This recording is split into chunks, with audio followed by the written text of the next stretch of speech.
तो ने free exercises की क्लासिफिकेशन हम लोगों ने पढ़ ली, इनका बेसिक इंट्रोडक्शन पढ़ लिया। अब हम लोग डिस्कस करेंगे इसकी टेक्निक्स में सबसे पहले, अच्छा टेक्निक में ना सब टेक्निक्स में पहले 2-4 बातें बड़ी कॉमन है। Number 1 starting position, number 2 instruction to the patient. ठीक है, सबसे पहले स्टार्टिंग पोजीशन क्या होती है, पेशेंट को हम लोगों ने इस तरह की पोजीशन में बिठाना है जो कि नंबर 1 क्या हो, कंफर्टेबल हो। ठीक है, कंफर्टेबल होने के साथ साथ मैक्सिमम पोस्चरल एफिकेसी हो उस जगह पे, मतलब पेशेंट है उसका पोस्चर काफी अच्छा है और वो प्रॉपरली उस जगह पर स्टेबल है। ठीक है, तो हम लोगों ने वो पोजीशन पेशेंट को सिखानी है। ठीक है, जब हमने पोजीशन सिखा दी, दूसरा हमारा क्या काम होना है, पेशेंट को हम लोगों ने केयरफुली इंस्ट्रक्शंस देंगे, क्योंकि हम लोगों ने कहा किसी भी एक्सटर्नल असिस्टेंस या रेजिस्टेंस के बेस पे नहीं करना। हम लोगों ने पेशेंट को केयरफुली इंस्ट्रक्शन देनी है। हम लोग पेशेंट को विजुअल इंस्ट्रक्शन दे सकते हैं, उसको दिखा सकते हैं, या फिर जो है वो उसके ऑपोजिट लिम्ब पे परफॉर्म करके जो है वो उसको बता सकते हैं कि आपने ऐसे मूवमेंट्स को परफॉर्म करना है। ठीक है, उसके बाद speed of the movement depend करती है कि हमारा गोल क्या है। शुरू में जब पेशेंट लर्निंग फेज के अंदर होता है, उसको हम सिखा रहे होते हैं, तो ऑब्वियसली पैटर्न जो है वो स्पीड जो है वो काफी स्लो होगी, लेकिन आहिस्ता आहिस्ता हम करेंगे इन स्पीड को जो है वो क्या करते जाएंगे, इंक्रीज करते जाएंगे। ठीक है, और लास्टली हमारे पास आ जाता है ड्यूरेशन पेशेंट की कैपेसिटी के ऊपर डिपेंड करती है कि पेशेंट कितने टाइम के लिए मूवमेंट को परफॉर्म कर सकते हैं। यूजुअली हम कहते हैं कि 3 बाउट ऑफ द एक्सरसाइज, एक एक्सरसाइजेस के 3 बाउट जो है वो हम लोग कहते हैं कि पेशेंट डेली जो है वो परफॉर्म करे। और फिर हम लोग एक बात आप लोगों ने याद रखनी है कि रेस्ट इंटरवल जो है वो इसमें काफ़ी ज़्यादा ज़रूरी होता है। ठीक है, उसके बाद नेक्स्ट हमारे पास अब बहुत ही इंपॉर्टेंट आया है, ये हमारे पास क्वेश्चन भी आ सकते हैं कि इफेक्ट्स एंड यूजेस क्या होते हैं फ्री एक्सरसाइजेस के। नंबर 1 पहली तो चीज़ रिलैक्सेशन, जिसके बारे में मैंने आपको बता दिया कि जब भी जो है मसल में रिदमिकल मूवमेंट्स हो रही होती हैं, ठीक है, रिदमिकल मूवमेंट्स हो रही होती है, स्विंगिंग मूवमेंट्स हो रही होती हैं या रेपिटेटिव मूवमेंट्स हो रही है, तो उसकी वजह से क्या होता है, रिलैक्सेशन इंड्यूस होती है। ठीक है, ये चीज़ तो हम लोगों ने पढ़ ली थी। उसके बाद दूसरी बात वो कहता है कि यहाँ पर रेसिप्रोकल रिलैक्सेशन भी जो है वो हो रही होती है। अच्छा, अब क्या होता है, हमें पता है कि हमारे जो है मसल्स ग्रुप में वर्क करते हैं, जैसे कि हमारे पास एगोनिस्ट होता है, एगोनिस्ट जो है वो मूवमेंट परफॉर्म कर रहा होता है, ये मेन हीरो होता है, जबकि एंटेगोनिस्ट जो है ये विलन होता है, ये क्या कर रहा होता है, इस मूवमेंट को रेजिस्ट कर रहा होता है।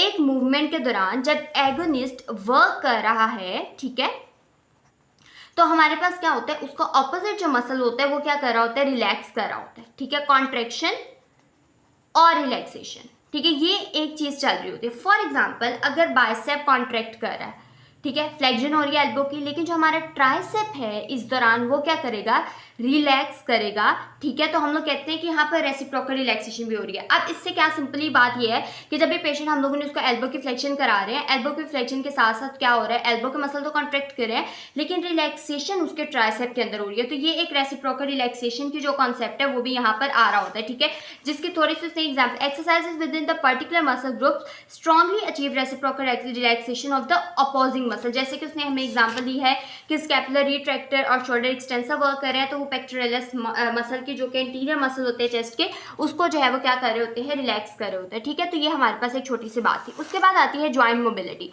ज्वाइंट मोबिलिटी वो कहते हैं कि इंप्रूव तब होती है जब भी एक्सरसाइजेस क्या हो, फुल रेंज में परफॉर्म की जा रही हो। ठीक है, एक बात ये हो गई है।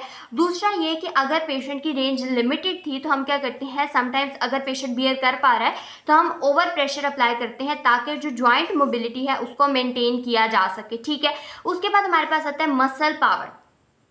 नॉर्मली वो कहता है कि हमारे पास मसल पावर या मसल टोन जो है वो हमारे पास मेंटेन तब होती है, इन एक्सरसाइजेस के थ्रू इंप्रूव तब होती है या इंक्रीज तब होती है जब जो पेशेंट है एक स्पीड जो कि नॉर्मल स्पीड थी उससे या तो स्लो काम कर रहा है या उससे रैपिडली वर्क कर रहा है, तो मसल टोन जो है वो इसके अंदर इंक्रीज होती है। ठीक है, उसके बाद वो कहता है कि समटाइम होता ही है कि अगर जॉइंट्स को नॉर्मली वो कहता है कि हमारी जो मसल टोन है वो फ्री एक्सरसाइजेस से मेंटेन रहती है, हमारी डेली एक्टिविटीज़ के दौरान मेंटेन रहती है, पावर भी मेंटेन रहती है। लेकिन जब फिक्सेशन होती है किसी भी जॉइंट की ड्यू टू एनी रीज़न, ठीक है, पोस्ट सर्जिकल है या हम लोगों ने फ्रैक्चर से रिपेयर के लिए हम लोगों ने उसकी फिक्सेशन की हुई है, तो इस दौरान हम कहते हैं कि रिपीटेड स्टैटिक कॉन्ट्रैक्शन कराई जाए ताकि जो मसल पावर है उस पेशेंट की क्या हो सके, इंप्रूव हो सकती है। ये इतने बड़े बड़े उन्होंने पैराग्राफ लिखा है, बट इसके अंदर काम की बात सिर्फ 1-2 है और हम लोगों ने उसी को जो है वो याद रखना है। उसके बाद हमारे पास क्या आती है, न्यूरोमस्कुलर कोऑर्डिनेशन इंप्रूव होती है। देखिए, अगर एक पेशेंट है, जब उसको एक्सरसाइजेज इतनी अच्छी नहीं परफॉर्म कर पा रहा था, ठीक है, हमने उसको पैटर्न सिखाया और फिर जब हम लोगों ने रिपीटेटिवली वो एक्सरसाइजेज उस पेशेंट से परफॉर्म कराई, तो ऑब्वियस सी बात है उसका न्यूरोमस्कुलर सिस्टम इलिसिट हुआ, ठीक है, उसको जो है ना उन्होंने फैसिलिटेट किया कॉन्ट्रैक्शन को, और जो कोऑर्डिनेशन थी वो भी जो है वो क्या होना शुरू हो गया, आहिस्ता आहिस्ता इंप्रूव होना शुरू हो गई, ठीक है। उसके बाद रिपीटिशन ऑफ एक्सरसाइजेज की बात हम लोगों ने यहाँ पर कर ली। देन हमारे पास आता है कॉन्फिडेंस। कॉन्फिडेंस में हम लोगों ने एक बात का ख्याल रखना है कि जैसे जैसे वही पीछे बात जो मैंने आपको बताई कि जैसे जैसे पेशेंट को पैटर्न सीखता जाता है, ठीक है, और उस मूवमेंट को आहिस्ता आहिस्ता परफॉर्म करता जाता है। रिहैबिलिटेशन के बाद पेशेंट है वो ठीक तरह से मूवमेंट परफॉर्म ही नहीं कर पा रहा था, जैसे वो ग्लास ठीक तरह से नहीं उठा पा रहा था, आपने उसको सिखाया तो पेशेंट ग्लास को ठीक तरह से उठाने लग गया, तो उसके अंदर आहिस्ता आहिस्ता क्या आना शुरू हो गया, कॉन्फिडेंस आना शुरू हो गया, ठीक है, और उसको जो है वो एक्साइटेशन और सेटिस्फेक्शन की जो है वो फीलिंग हमें देखने को मिली, ठीक है। उसके बाद हमारे पास आती है सर्कुलेटरी एंड रेस्पिरेटरी कोऑपरेशन, ठीक है।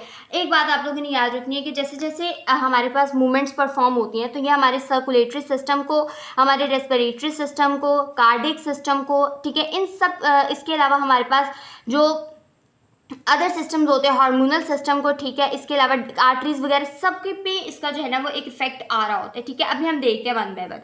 नंबर 1, एक्टिव टिश्यू की नीड इंप्रूव होती है। पहली बात में क्या, जैसे जैसे हम कॉन्ट्रैक्शन परफॉर्म कराते हैं, ठीक है, तो नंबर 1 क्या होते हैं, ब्लड सप्लाई जो है वो उस जगह पे इंक्रीज होती है और हमारे पास जो मेटाबॉलिक वेस्ट प्रोडक्ट हैं वो वहाँ से रिमूव हो जाते हैं, ठीक है। पहला ये इफेक्ट आता है। दूसरा इफेक्ट ये आता है कि जब एक्टिविटी की प्रेपरेशन, देखिए प्रेपरेशन ऑफ द एक्टिविटी में सबसे पहले क्या होता है कि हमारा जो ब्रेन का पार्ट है, सेरिब्रल कॉर्टेक्स, जब ये होता है तो ये क्या करा रहा होता है, प्रिपेयर करा रहा होता है बॉडी को मूवमेंट के लिए। अब प्रिपरेशन में ये तो नहीं है कि खाली से मसल को कहना है कि तुम मूवमेंट करो, इसने पूरी बॉडी को तैयार करना है उस मूवमेंट परफॉर्म होने के लिए, ठीक है। तो वो किस तरह से करेगा, ये बेसिकली हमें उसने जो छोटा सा एक बात बताई, उसने कहा कि एड्रेनालिन रिलीज होगा, सिंपैथेटिक नर्वस सिस्टम एक्टिव होगा और वो जो है वो डिफरेंट ऑर्गन्स पे इफेक्ट रखेगा।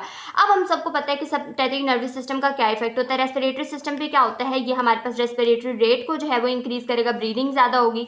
नंबर 2 क्या होगा, हमारे पास जो है वो पेशेंट का हार्ट रेट जो है वो इंक्रीज होगा। नंबर 3 क्या होगा, कार्डिक आउटपुट भी इंक्रीज हो जाएगा, ठीक है, हार्ट रेट तो ऑब्वियसली कार्डिक आउटपुट भी।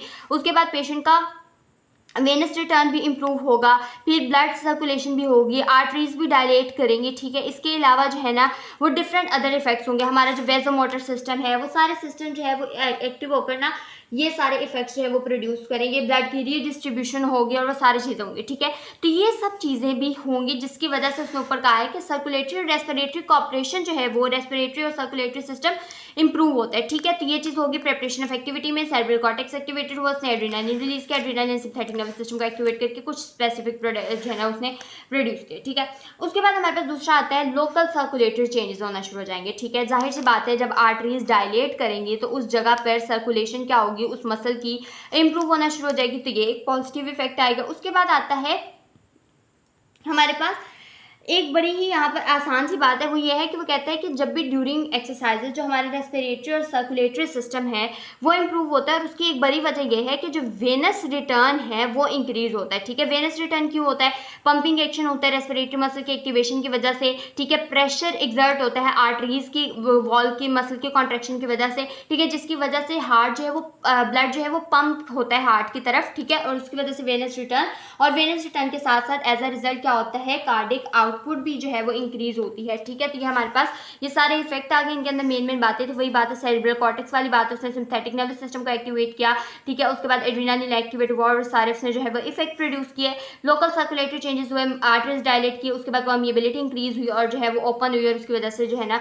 ब्लड फ्लो जो है वो इंक्रीज हुआ या इंप्रूव हुआ। उसके बाद रेगुलेशन हुई सर्कुलेटरी फंक्शन की, वही बात उसने की हुई है कि वेनस रिटर्न इंक्रीज होगा, कार्डिक आउटपुट इंक्रीज होगा, पंपिंग एक्शन की वजह से होगा लार्ज वेन्स के, ठीक है, और उसके बाद प्रेशर होगा कॉन्ट्रैक्टिंग मसल्स की, तो ये सारी बातें इसके अंदर होंगी। उसके बाद वो कहता है जब भी मसल कॉन्ट्रैक्शन होती है ना तो वो कहते हैं कि कार्बन डाइऑक्साइड का जो है ना वो भी इंक्रीज होता है, ठीक है, CO2 भी इंक्रीज होती है, टेम्परेचर भी इंक्रीज होता है उस मसल का या उस जगह का, बॉडी का भी टेम्परेचर इंक्रीज होता है जनरली, ठीक है। तो वो भी जो है वो इसका एक इफेक्ट आता है, फैट ग्लैंड की एक्टिविटी इंप्रूव होती है, एज अ रिजल्ट जो है ना वो बॉडी की सरफेस से जो है ना वो क्या होता है, हीट लॉस भी होता है, ठीक है। ये चीज़ हो गया। तो ये हमारे पास बेसिकली जो हम लोगों ने इस वक्त सारा जो फ्री एक्सरसाइजेज वाला कॉन्सेप्ट था ना ये ले लिया। नेक्स्ट पार्ट में हम लोग डिस्कस करेंगे अपनी असिस्टेड एक्सरसाइजेज को।